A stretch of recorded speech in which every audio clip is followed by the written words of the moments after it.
மேடையில் இருக்கும் பெரியவர்களுக்கும், வந்திருக்கும் பத்திரிகை நண்பர்களுக்கும், வந்திருக்கும் டிவி சேனல்ஸ் நண்பர்களுக்கும், என் நெஞ்சில் கூடியிருக்கும் என் அன்பான ரசிகர்களுக்கும்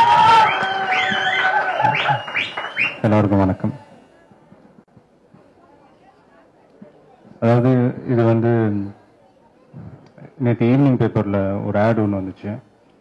காவலன் படத்தினுடைய வெற்றிக்காக இந்த ஹெல்ப் பண்றோம் அப்படின்றது. அதுக்காக மட்டும் இல்லை, உண்மையிலேயே மனசார இந்த மழையில பாதிக்கப்பட்டவங்களுக்கு நான் ஹெல்ப் பண்ணணும்னு நினைச்சதாங்க. அதுல இந்த காவலன் படத்தினுடைய ட்ரெய்லர் ஃபங்க்ஷனை நாங்க கூட சேர்த்துக்கிட்டோம். ஒரு நல்ல காரியம் பண்ணும்போது இந்த விஷயத்த கூட சேர்ந்து பண்ணதுல எனக்கு ரொம்ப சந்தோஷம். சித்திக் சார் எல்லாருக்குமே தெரியும், எல்லாரும் சொன்னாங்க ஃப்ரெண்ட்ஸ் படம் இன்னும் மறக்க முடியாது. அது மாதிரி இந்த படம் நான் இப்பதான் ரீசெண்டா பார்த்தேன். காவலன் படத்தை எனக்கு ரொம்ப திருப்தியா இருக்கு.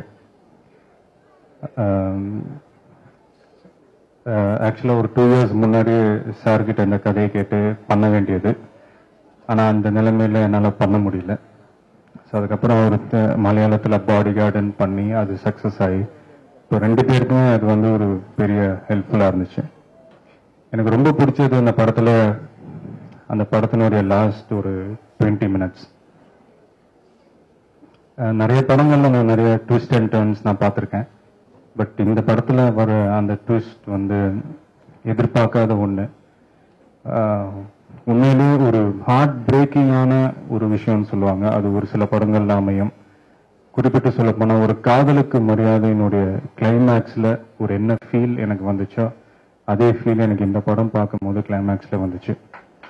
உங்க எல்லாருக்கும் அந்த ஒரு ஃபீல் வரும்ட்டு நான் நம்புறேன். உண்மையிலே எனக்கு ரொம்ப வித்தியாசமா இந்த படத்துல காட்டியிருக்காங்க.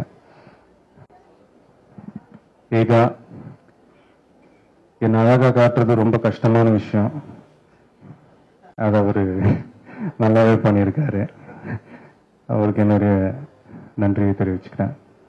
அடுத்து மிஸ்டர் ரோமேஷ், பிரியமான விலை படம் பண்ணோம் அவங்க பேனர்ல. என்னோட கேரியர்ல ரொம்ப முக்கியமான ஒரு படமா இருந்துச்சு.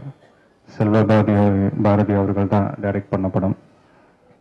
அந்த மாதிரி இந்த படமும் எந்த வித ஒரு குறையும் இல்லாம படத்துக்கு என்ன தேவையோ அதை ரொம்ப அழகா திரு வெங்கட்ராஜு சார் அவர்களும் ரோமேஷ் அவர்களும் எனக்காக செஞ்சு கொடுத்தாங்க. அவங்களுக்கு என்னுடைய நன்றியை தெரிவிச்சுக்கிறேன். அடுத்து சக்தி சிதம்பரம் சார் அவர்கள்.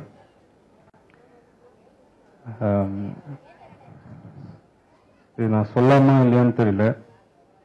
இந்த படம் அவங்க வாங்குறாங்க, அவங்க டோட்டலா டிஸ்ட்ரிபியூட் பண்றாங்கன்ட்டு எனக்கு சொன்ன உடனே நிறைய பேர் என்ன டிஸ்கரேஜ் பண்ணாங்க. ஆனா இவங்க தான் பண்ணணும், இவங்க தான் படம் ரிலீஸ் பண்ணணும்ன்றதெல்லாம் கிடையாது. சினிமால யார் வேணாலும் படங்கள் எடுத்து ரிலீஸ் பண்ணலாம்.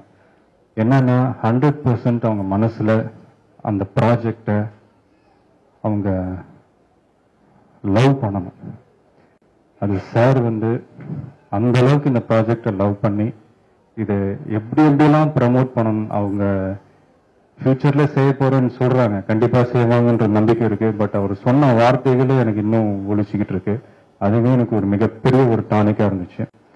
ஸோ இந்த மாதிரி இந்த படம் மட்டும் இல்லை சார், நீங்க உங்க சினிமா பாரடைஸ் மூலமா நிறைய படங்கள் வாங்கி நிறைய வெற்றி படம் நீங்க ரிலீஸ் பண்ணணும். ஸோ அவருக்கு என்னுடைய நன்றியை தெரிவிச்சுக்கிறேன்.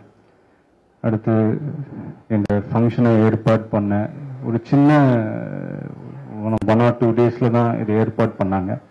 என்னுடைய அப்பாவுக்கும் செல்வகுமார் அவர்களுக்கும் ரசிகர் மன்றத்தைச் சேர்ந்த அத்தனை நண்பர்களுக்கும் என்னுடைய நன்றியை தெரிவிச்சுக்கிறேன். தேங்க்ஸ்.